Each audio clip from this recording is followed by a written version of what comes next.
If you're completely burnt out or dreading the process of writing, either creatively or just taking notes from books you've read, it's not you being lazy. Discovering the slipbox method was life-changing for me. I went from taking over 6 months off my newsletter completely to restarting it recently and actually looking forward to enjoying the process of writing it. So take the latest newsletter from last week. I wanted to write about uncertainty because that was the topic that was on my mind. So this is the process I would have followed in the past. So I would have written the title of the topic I wanted to talk about. I would have written the bullet points, and then the idea is I would go in and research each individual bullet point, so finding supporting quotes either from online or going through books I've read or just rummaging through old notes. And then once I collate all of those, then I would do the process of writing. So this is a similar process to a lot of what people do. The problem is it's very inefficient and it requires you to do a lot of heavy lifting every single time.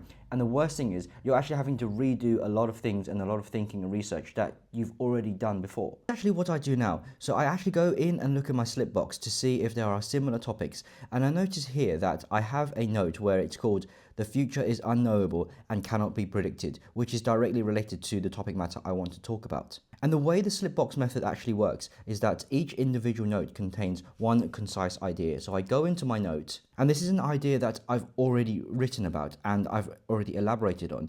And it contains quotes from a range of books that are about this specific topic and this one idea. So I've got quotes from The Beginning of Infinity, I've got quotes from Richer, Wiser, Happier, Black Swan. And the most powerful idea of the slipbox is that it contains connections to other ideas that I've already pre-done. So if I start off with the point about uncertainty, I go back in my slipbox, put my highlight over here, and I can see all of the connections. So now I can say to myself, which path do I want to go down? Which path seems promising or interesting that I actually want to write about? And I can see that it actually branches off to this point: Black Swan logic. Dealing with what we don't know is more important than what we do know.